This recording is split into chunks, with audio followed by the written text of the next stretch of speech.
Hi friends, இந்த வீடியோவில் நம்ம என்ன பார்க்க போகிறோம் அப்படின்னா, ஏசு கிறிஸ்துவை உங்களுடைய சொந்த இரட்சகராக கடவுளாக நம்ம ஏற்றுக்கொள்ளும் போது, நீங்கள் ஏற்றுக்கொள்ளும் போது பிதாவாகிய தேவனுக்கு கடவுளுக்கு நம்ம பிள்ளைகளாகிறோம். நீங்கள் பிள்ளைகளாகிறீங்க, சரியா? ஒரு உறவு, ஒரு ரிலேஷன்ஷிப் ஏற்படுது. அப்புறம் இயேசுவுக்கு நம்மளாம் சொந்தக்காரங்க. எப்படி தெரியுமா? கடவுளுடைய சித்தத்தின்படி யார் நடக்கிறாங்களோ அவங்க தான் எனது தாய், எனது சகோதரர், எனது சகோதரி அப்படின்னு சொல்கிறார் இயேசு ஒரு இடத்துல.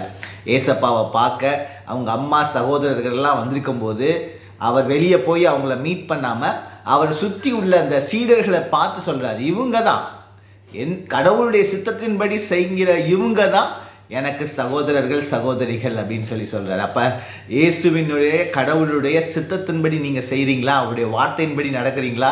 நம்மளாம் அவருடைய சகோதர சகோதரிகள், சொந்தக்காரவங்க. அதுக்கப்புறம் விலையேற பெற்ற ஒன்று சொல்கிறேன், நல்லா யோசிச்சுக்கோங்க.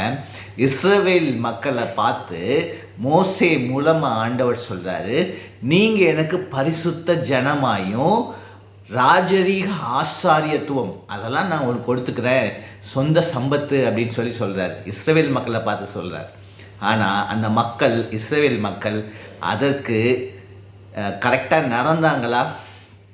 ஆண்டவரை பற்றி, ஆண்டவருடைய மகிமையை பற்றி மற்ற ஜனங்களுக்கு எடுத்து சொன்னாங்களா அப்படின்னு பார்த்தீங்கன்னா, பாவம் அப்புறம் ரட்சிப்பு, பாவம் ரட்சிப்பு இப்படி மாற்றி மாற்றி விழுந்து விழுந்து விழுந்து விழுந்து சரியாக அந்த செயல்களை செய்யலை.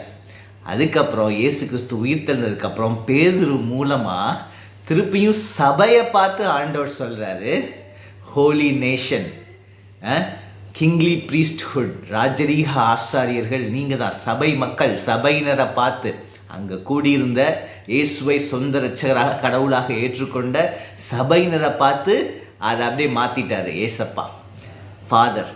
இன்னைக்கு நீங்களும் நானும் ராஜரீக ஆசாரியர்கள், ராஜாக்களாகவும் ஆசாரியர்களாகவும் இருக்கிறோம். Because of Jesus Christ. அவரை நம்புறதுனால அவர் உயிர்த்தெழுந்து எனக்கு பிதாவின் வலது பாசத்தில் இருக்கிறாரு. நம்மளை பார்த்து பரிசுத்த ஜனம், சொந்த சம்பத்து நம்மளை பார்த்து சொல்கிறாருங்க. எவ்வளோ ஒரு பெரிய பாக்கியம்.